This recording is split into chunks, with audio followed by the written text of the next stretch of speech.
Good morning, my Ascension friends, and welcome to the Feast of the Pentecost. Happy Feast of the Pentecost. It's hard to say Happy Feast of the Pentecost on a Pentecost like this, at a moment in our nation's life where once again we are so torn by racial strife. Once again, people are in the streets after an African-American man has been killed by a police officer. Once again, we are torn by that wound which seems to be the major affliction in our nation's history. That deep wound of racism which raises itself again and again. So it's hard to have a happy Pentecost when we are in such a state, and on the same weekend that we are marking 100,000 deaths from the COVID virus. We are remembering in our prayers all those who have died, and more importantly in our hearts, remembering all those whose loved ones have died. The fathers and mothers and sisters and brothers and children who have died of this dreaded pandemic. And all the time that we are dealing with those two things, of course, we have a president whose major goal seems to be to sow discord, to cut us off from the community of nations, and to sow the seeds of strife amongst all of us. It's hard to say in the midst of all that, Happy Pentecost. Pentecost is one of those feasts, one of those events that grows out of our rootedness in the scriptural story. It's an event that's kind of strange.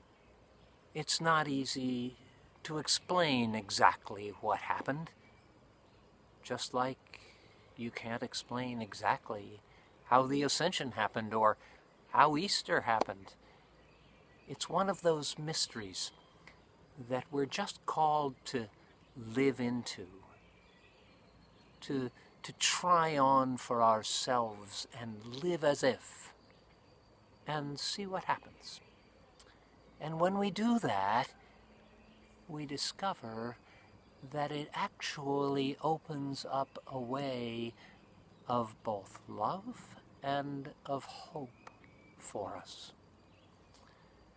This crazy story of Pentecost takes place in Jerusalem when there are 120 of Jesus' followers gathered together, we know from the surrounding narrative.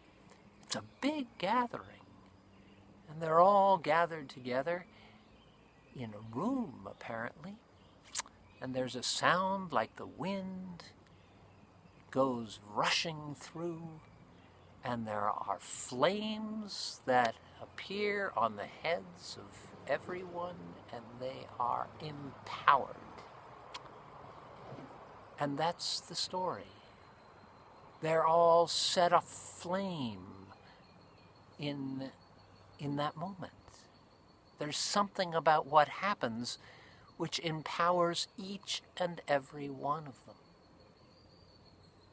Maybe what's important about the story for us is what the effect of this empowerment is. The effect of all of this for each one of them is that they can speak a new language.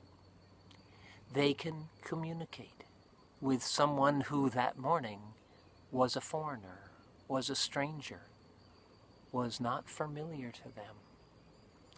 Suddenly, each and every one of them can reach across the boundaries of language And then, if you can reach across that boundary, then across the boundaries of culture and understanding to touch others. And so, out of that event, of course, the church understands that the good news was spread to all people. It's in part the story of the reversal of the Tower of Babel. You remember the Tower of Babel when all people could once speak the same language, and they built a tower higher and higher, and God was not pleased with their arrogance. And so he struck it down and made them all speak different languages. Pentecost is the reversal of that story. Pentecost is the beginning of God's healing of the world. The healing of the world which takes place when people reach across the divides of language and society and culture and learn to love one another. That's the gift of Pentecost. It's the gift of being called out of ourselves, out of the small room that we live in, and opening our hearts to be able, in the best way that we can, to communicate with people who are just not like us. And maybe that's the good news that Pentecost has for us on this particular weekend. That amidst all the disharmony in the world, amidst all the grief and suffering, amidst all the voices that would have us turn one against another, amidst all of that, we are given the gift, the precious gift of being able to reach beyond our lives and being able to build a community of love, of understanding, and therefore a community of hope. And that's the great gift of Pentecost. It is the gift not just of language and communication. It is the gift of hope, because this is the beginning of God's healing of the world. And it begins with you and me. Amen.